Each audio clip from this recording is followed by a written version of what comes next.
검찰을 비롯한 법원도 마찬가지지만 법률가는 1대0밖에 없어요. 네. 법 적용은 엄격해야 됩니다. 비록 법률이 정치를 통해서 민주주의를 통해서 만들어졌지만 일단 법률은 정확하게 해야 됩니다. 그게 법치주의죠. 또 헌법에서 요구하고 있는 거예요. 네. 검찰이 정치를 하는 거예요.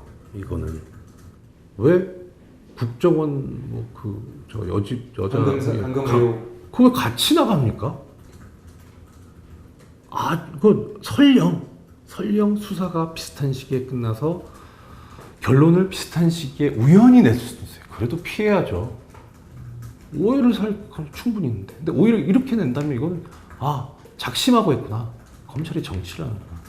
그건 너무 불쾌합니다. 법률가가 아니에요, 그거는.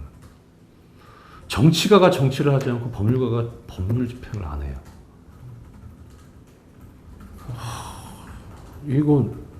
이것도 개조해야겠죠.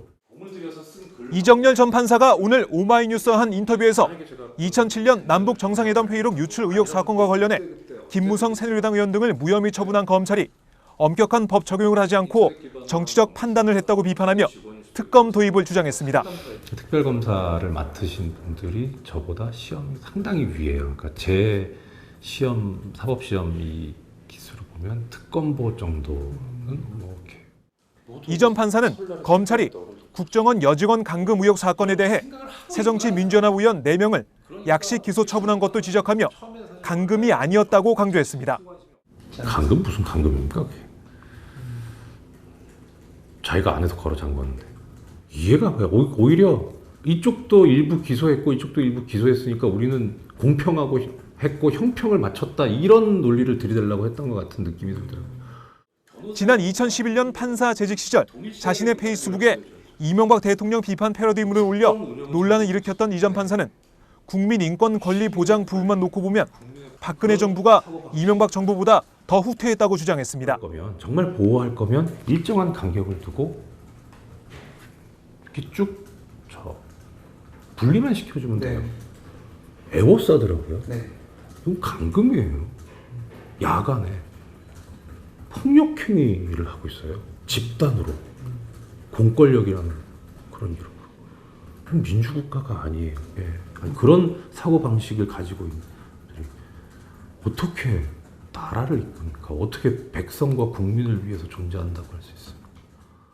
이 전 판사는 박근혜 대통령이 천명한 국가 대개조에 대해 적폐의 뿌리인 친일파 정선 없이는 나라를 바꿀 수 없다고 지적했습니다.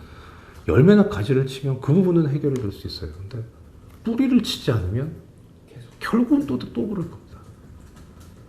저는 친일파를 잡아내고 도려내야 된다고 생각합니다. 그게 혹시 아무리 대한민국 대개조를 하든 뭘 하든 그게 대개조죠. 열매나 가지를 치는 건 소개조도 아니고 개조도 아닐 겁니다. 네. 그냥 저 빨간 약 정도 칠하는 거라고 할까 그 정도 아닐까 싶어요. 징계 전력을 이유로 변호사 등록을 거부당한 뒤 법무법인 동안의 사무장이 된 이 전 판사. 지난해 6월 판사를 그만둔 뒤 영화 변호인을 보고 변호사가 되기로 마음먹었지만 변호사가 아니더라도 시민들에게 제대로 된 법률 서비스를 하겠다는 다짐을 밝혔습니다. 영화에도 나오지만 남들이 안 하는 등기 사건을 먼저 하셨었거든요. 근데 그게 그 당시에는 변호사들이 안 하던 업무여가지고 상당히 이제 욕먹었다고 이야기도 이제 들었었고 영화에서도 나왔고요. 네. 하지만 그 등기라는 게 그게 제대로 돼야 부동산에 관한 소유권을 명확하게 이제 할 수 있기 때문에 일반 국민들로 봐서는 상당히 중요한 거거든요. 변호사가 아니면 어떠냐. 그러니까 존경하는 대통령님께서는 등기 사건도 하셨는데 변호사 안 하고 사무직원으로 해도 제대로만 하면 되는 거 아닌가 하는 그런 이제 생각이 들었었어요.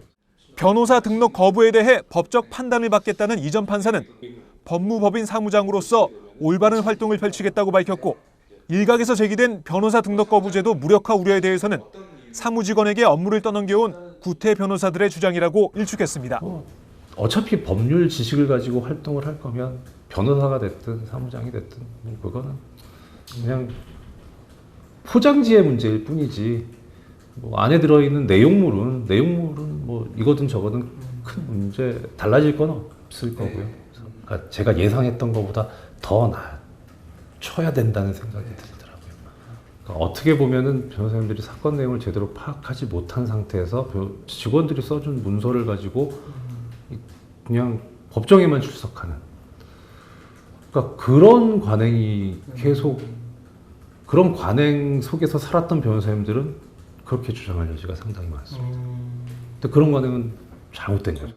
이 전 판사는 조영래 변호사를 롤 모델로 꼽은 뒤 똑바로 살기 위해 계속 노력하겠다고 강조했습니다.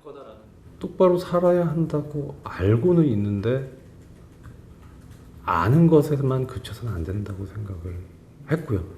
그래서 그게 하나의 뭐 제가 하는 행동이라든가 노력이 어떻게 보면 별거 아닐 수도 있고 진짜 그야말로 발버둥치는 것으로 보일 수도 있겠지만은 그거라도 해야지 제 이 마음에 저한테 부끄럽지 않을 것 같아요. 야당과 시민사회가 회의록 유출 사건 특검을 촉구하고 있는 가운데 이정열 전 판사가 특검 도입은 물론 특검 복까지 자청하면서 특검 여론 확산 여부에 관심이 모아지고 있습니다. 오마이뉴스 박정호입니다.